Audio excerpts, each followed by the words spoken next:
Assalamualaikum warahmatullahi wabarakatuh. Salam sejahtera, salam damai untuk kita semua. Masih bersama Hobi Mas DJ. Video kali ini saya akan menjawab pertanyaan-pertanyaan dari saudaraku semua ya, yang dari kolom komentar yang sudah saya pilih-pilih. Insya Allah bisa bermanfaat dan bisa memuaskan hati Anda sekalian ya saudaraku ya. Tapi sebelumnya yang belum subscribe, pastikan Anda sudah subscribe dan di like videonya, karena itu bisa membantu channel ini supaya terus berkembang, bermanfaat, dan tentunya insya Allah bisa menjadi jalan kesembuhan untuk kita semua. Saudaraku, langsung saja ini pertanyaan pertama dari saudara kita yang akunnya bernama Anak Med. Mas, ada hubungannya enggak asam lambung sama lemas di kaki? Ya, memang jelas ada hubungannya. Karena apa? Kita kan masih sakit, sedangkan yang sakit kita kan pencernaan. Nah, jadi sangatlah berpengaruh karena lemas semua badan itu memang dari nutrisi yang diperoleh dari makanan yang diproses di lambung kita itu belum maksimal. Jangankan kaki, tangan juga iya, mata juga kurang fokus, kita sulit berpikir iya. Nah, gitu ya Daruk ya. Jadi perbanyak saja apa-apa yang sudah enak Anda makan, yang kira-kira nyaman di lambung Anda itu diperbanyak setiap harinya. Jadi contohnya misalnya kita makan biasanya 10 sendok, ketika kita sudah bisa 15 sendok ya 15 sendok. Terus sampai lama-lama 3 centong. Gitu ya, ya, supaya nutrisi kita terpenuhi. Nah, jadi untuk lemas di kaki ini memang dulu saya rasakan juga sampai lama sekali, beberapa bulan bahkan kurang lebih sudah mulai lewat dari setahun itu masih saya merasakan agak-agak lemas, sering-sering ngos-ngosan, itu memang kerap saya alami. Nah, gitu saudaraku ya. Jadi jawabannya jelas sekali sangat berpengaruh. Nah, untuk pertanyaan selanjutnya dari saudara kita yang bernama Iqbal Lasagaf. Mas, apakah pengaruh asam lambung susah berpikir ya Mas? Nah, ya jelas sama seperti lemas di kaki. Nah, gini saudaraku ya.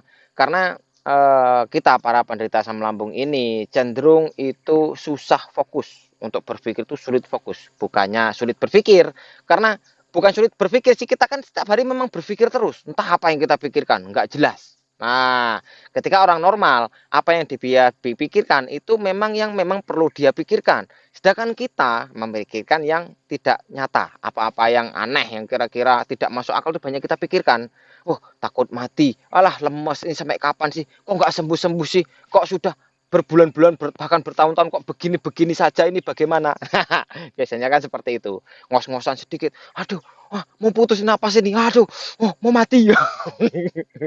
Karena itulah kita ini cemas, intinya di situ. Jadi apa-apa yang kita lakukan itu kita tidak fokus, kita tidak sadar 100% bahwa kita melakukan hal itu. Nah, gitu Dadak ya. Jadi jangan lagi takut, jangan lagi nanti apa pikun apa gimana, jangan. Memang seperti itu. Kita pelupa, sulit untuk fokus, sulit untuk mengingat. Nah, ketika Anda sudah menerapkan apa-apa yang sudah saya sarankan, insya Allah ketika kita sudah sembuh total, maka kehidupan kita yang sebelum terkena asam lambung itu bisa kembali lagi. Nah, gitu Saudara ya. Jadi teruslah belajar, simak part demi partnya sampai paham. Nah, terus selanjutnya akun saudara kita yang bernama Suci Samudra. Mas, saya dalam pengobatan boleh nggak mengonsumsi herbal? Nah, ini pertanyaan bagus. Jadi gini saudaraku ya, ketika kita sudah masa pengobatan, kita sudah menghubungi dokter, kita sudah berkonsultasi dan sama dokter diberi obat. Jadi tidak perlu kita mengonsumsi herbal dulu. Nah, gitu ya saudaraku ya. Bila perlu jangan mengonsumsi herbal. Nah, karena gini, dokterlah yang memang dia lebih tahu, dia sekolah. Nah, gitu ya, sekolahnya pun tidak murah. Makanya perlu otak yang cerdas, perlu biaya. Ketika yang sudah dia sarankan kepada kita, ya itulah yang terbaik. Nah, gitu saudaraku ya. Nah, tetapi gini, ketika kita sudah bisa lepas dari dokter, dari obat dokter, ya kita lepas. Jangan terus-menerus berbulan-bulan bahkan bertahun-tahun. Nah, simak video saya sebelumnya itu sudah pernah saya bahas. Ketika kita masih sulit makan, badan kita masih terlalu lemas, nah disitulah kita mengonsumsi obat dokter, kita konsultasikan ke dokter. Supaya apa? Kita bisa makan. Karena makan itulah yang sangat penting. Sudah saya jelaskan beberapa kali, jangankan kita yang sedang sakit, orang normal pun ketika dia tidak makan itu akan fatal akibatnya. Apalagi kita, penyakit apapun ketika kita tidak mau makan ya fatal, gitu loh ya. Jadi jangan cemas ketika Anda menerima mendengarkan info-info, oh ini si A si B meninggal karena asam lambung. Dilihat dulu penanganannya bagaimana. Sedangkan luka sedikit saja bisa infeksi dan bisa berbahaya, itu luka sedikit. Apalagi kita, luka kita kan di dalam. Nah, tapi jangan cemas. Itu bisa sembuh dengan penanganan yang tepat dan bisa cepat. Simak video saya, pokoknya dipahami. Terus selanjutnya aku saudara kita yang bernama Asriana Dew, Mas DJ mau nanya, waktu terserang GERD anxiety konsumsi vitamin apa Mas? Nah ini sama seperti tadi ya jawabannya. Jadi saya mengonsumsi vitamin itu ketika saya sedang lemah-lemahnya. Ketika di fase-fase awal, saya masih sulit bangun, saya makan masih sulit, badan kita kan masih perlu nutrisi. Nah, sama dokter ditambahkan vitamin selain obat penurun asam lambung. Jadi ya saya konsumsi.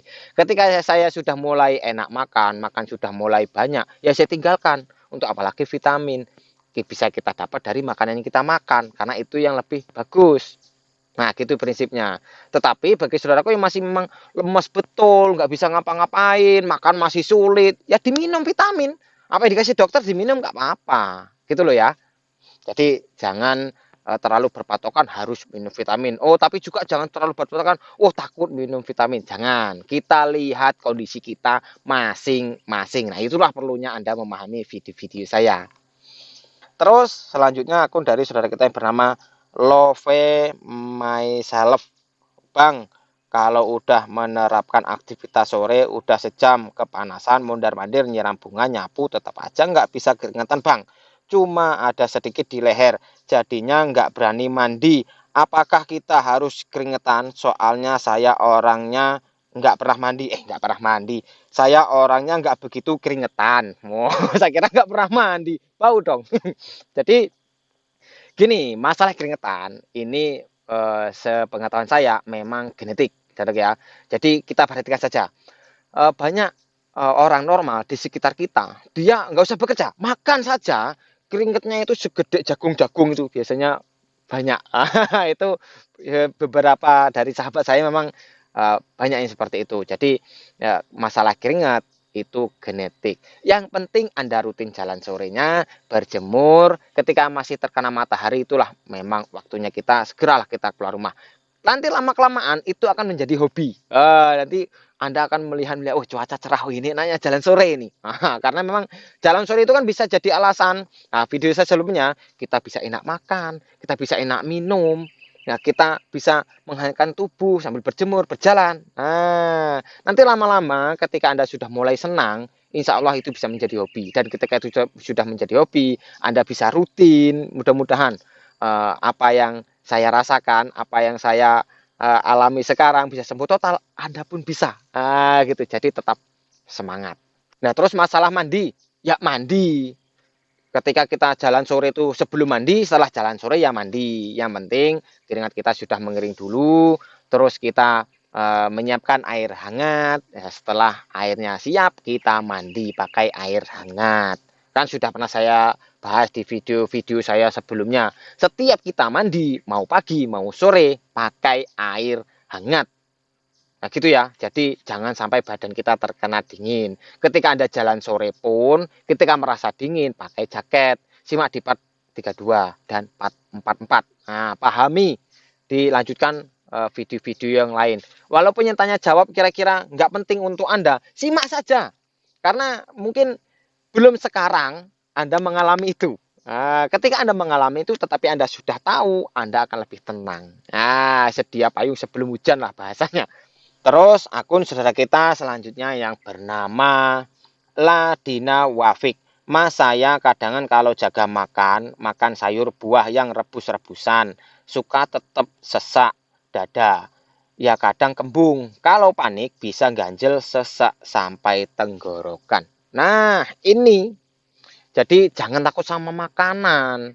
Saya tidak pernah merincikan makanan A, B, C, D, E, F, G ini yang boleh, A, B, C, D, E, F, G ini yang nggak boleh. Saya tidak pernah. Nanti Anda takut sama makanan.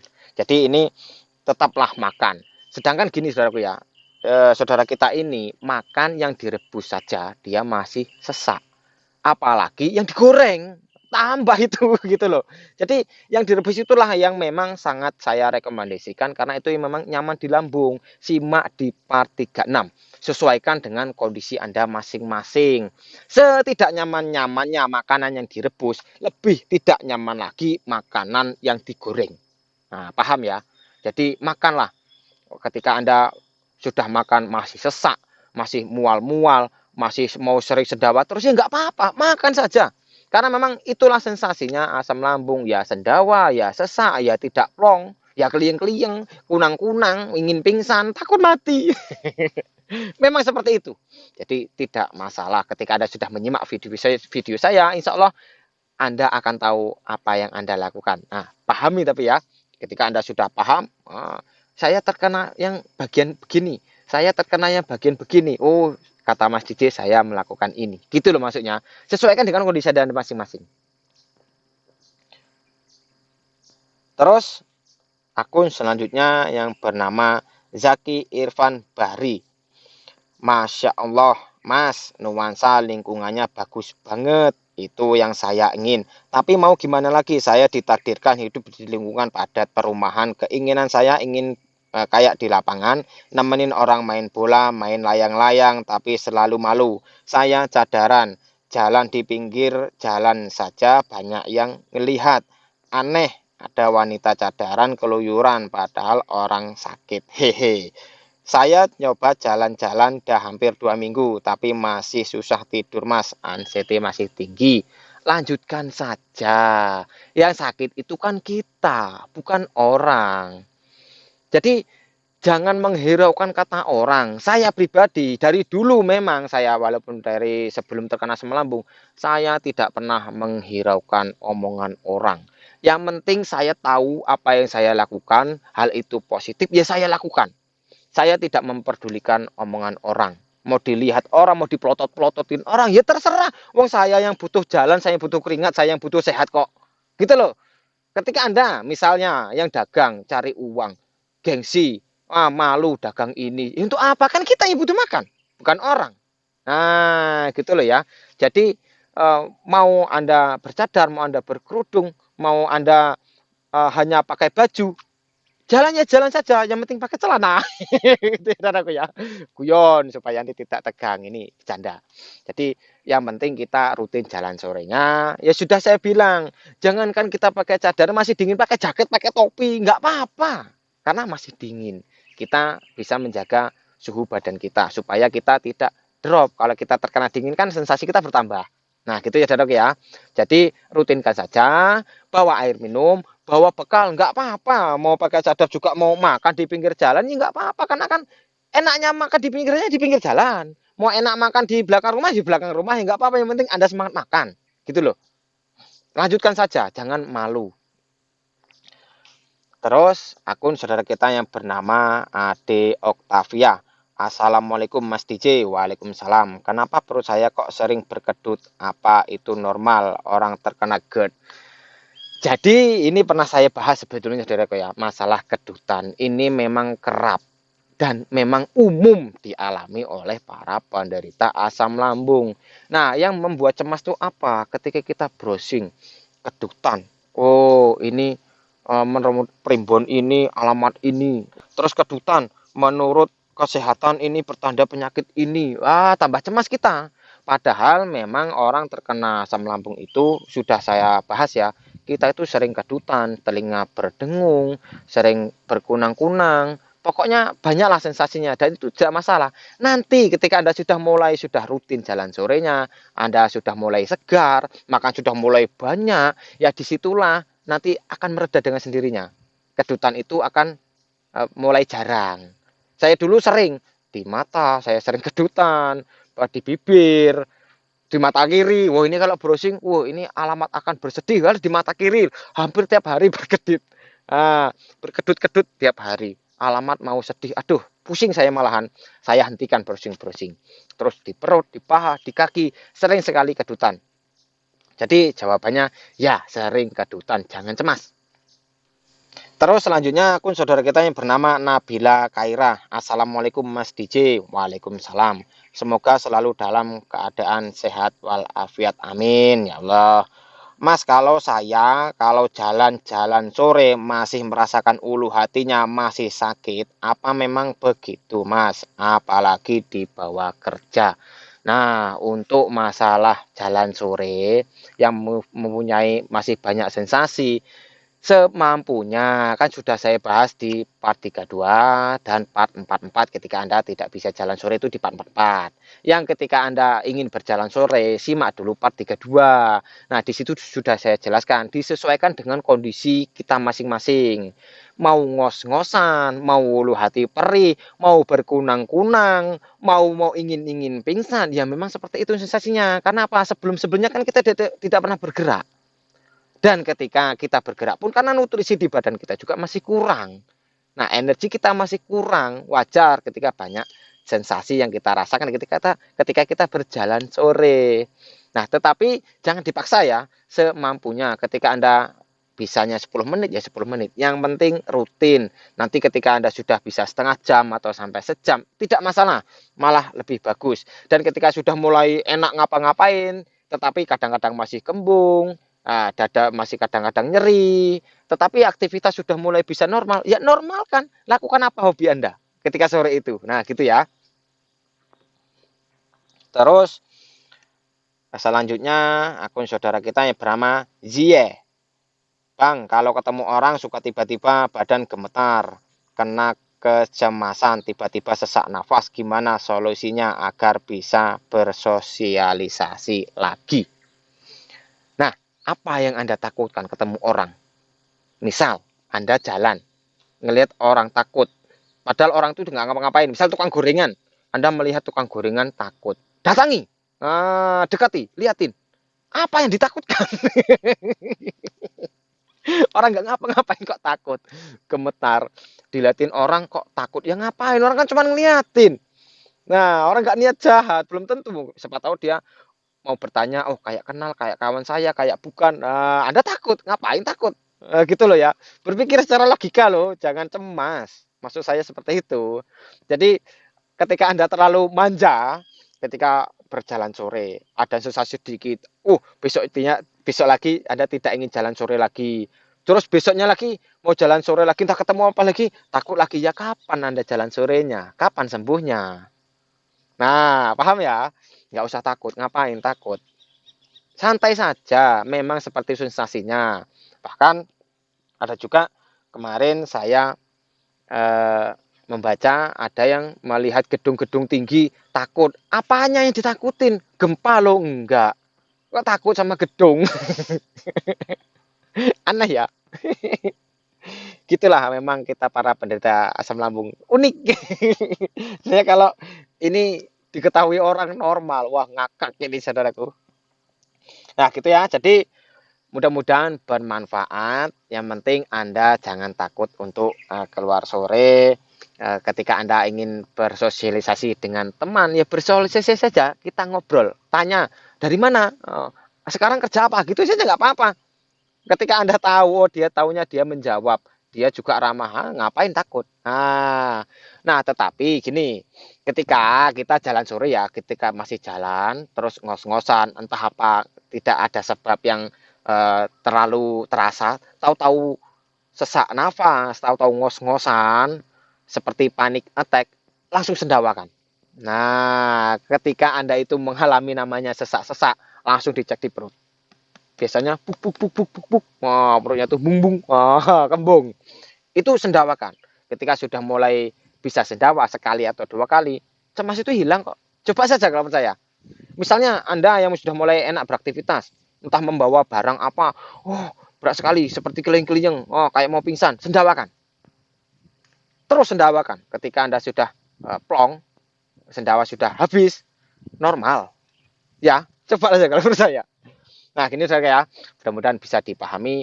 Jika ada salah ucap, salah kata, saya mohon maaf. Kepada yang kuasa, saya mohon ampun. Jika ada benarnya, itu datangnya dari yang kuasa untuk Anda. Mudah-mudahan Anda semua lekas sembuh total. Amin ya rabbal alamin. Akhiri, assalamualaikum warahmatullahi wabarakatuh. Salam damai.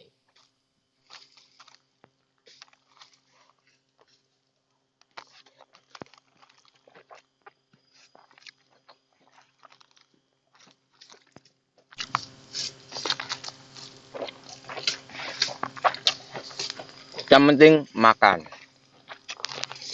Semangat makan, banyak minum, jalan sore, berjemur. Lekas sembuh insya Allah. Simak terus, pokoknya ikuti terus channel Hobi Mas DJ. Insya Allah Anda semua lekas sembuh total.